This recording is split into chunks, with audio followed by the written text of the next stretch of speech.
سلام دوستان عزیز، به چنل داستان سرای خوش آمدید. جایی که تاریخ فقط چند صفحه خاک خورده در کتاب ها نیست، بلکه قصه هایی است زنده، پر از راز، احساس، افتخار و گاهی اندوه. اینجا در هر ویدیو با هم سفر می کنیم. از کوچه های فراموش شده کابل قدیم گرفته تا قصرهای خاموش، قلعه های اسرارآمیز و روایت هایی که هنوز در حافظه مردم نفس می کشند. پس اگر به داستان های تاریخی، رازهای پنهان، روایت های واقعی و قصه های شنیدنی علاقه دارید، همین حالا چنل داستان سرای رو سابسکرایب کنید و زنگوله رو هم فشار دهید تا هیچ داستانی رو از دست ندهید. و حالا چراغ‌های شهر آرام آرام خاموش می‌شوند. باد سرد چهاردهی در کوچه‌های قدیمی می‌پیچد و قصه امشب ما آغاز می‌شود. قلعه بهادرخان چهاردهی، روایتی از یک قلعه فراموش شده در سایه تاریخ کابل. در دامنه‌های خاموش جنوب کابل، جایی میان چهاردهی، قره‌تپه و دشت‌هایی که روزگاری بوی گندم تازه و خاک نم‌خورده می‌داد، هنوز نامی زنده است که تاریخ آن را آهسته در گوش کوچه‌ها زمزمه می‌کند. قلعه بهادرخان.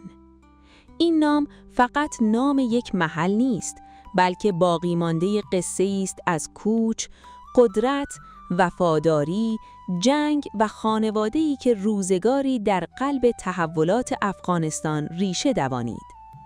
روایت‌ها می‌گویند زمانی که تیمورشاه درانی، فرزند احمدشاه درانی، پایتخت را از قندهار به کابل انتقال داد، کابل هنوز شهری آرام با باغ‌های پراکنده و آبادی‌های کوچک بود. شاه برای استحکام قدرت تازه‌اش نیاز داشت اطراف پایتخت را با اقوام و خاندان‌های وفادار پر کند. مردانی که هم جنگجو باشند و هم در زمان آشوب تکیهگاه سلطنت. در همان روزگار مردی از سرزمین زابل وارد کابل شد. مردی به نام بهادرخان. میگویند او قامتی بلند، صدایی سنگین و چهره‌ای آفتاب سوخته داشت. در میدانهای نبرد سوارکاری ماهر بود و در میان افراد شاه به وفاداری شناخته میشد. بعضی روایت‌های شفاهی حتی میگویند او در چند نبرد محلی علیه شورش‌های اطراف کابل شرکت کرده بود و به همین دلیل مورد اعتماد دربار قرار گرفت. به فرمان شاه بخشی از زمین‌های خالصه دولتی در جنوب چهاردهی به او واگذار شد. جایی نزدیک قره‌تپه، منطقه‌ای که بعدها تاج بیگ نیز نامیده شد. آن زمین‌ها در کنار نهرهای خنگوت و بهسود قرار داشت.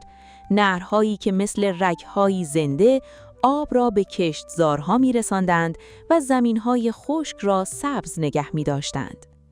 در اواخر آنجا فقط چند دیوار گلی و برج‌های ساده داشت، اما کم کم قلعه‌ای ساخته شد.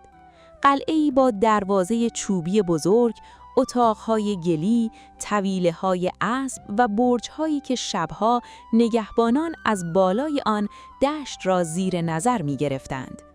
مردم محل میگویند در شب‌های زمستان وقتی باد از سمت کوه‌ها پایین می‌آمد، صدای زنجیر دروازه قلعه تا دوردست شنیده می‌شد. اما قلعه بهادرخان فقط یک خانه نبود. به تدریج به یک هسته اجتماعی و قومی تبدیل شد. فرزندان بهادرخان بزرگ شدند، ازدواج کردند و شاخه‌های خانواده در اطراف گسترش پیدا کردند. بعضی به غزنی و میدان رفتند، بعضی در همان اطراف ماندند. قریه‌هایی چون قلعه جعفر، علی مردان و اونچی آرام آرام با همین پیوندهای خویشاوندی شکل گرفتند. در آن زمان مردم بیشتر زندگیشان را با زراعت و مالداری می‌گذراندند. صبح‌ها مردان به زمین می‌رفتند، زنان در حیاط‌ها تنور آلش می‌کردند و کودکان کنار جوی‌های آب بازی می‌کردند. عصرها بزرگترها زیر سایه درختان توت و چنار می‌نشستند و قصه‌های جنگ‌های قدیمی را تعریف می‌کردند. اما با گذشت سالها، جنگ‌ها و درگیری‌های داخلی افغانستان آرامش این منطقه را نیز شکست.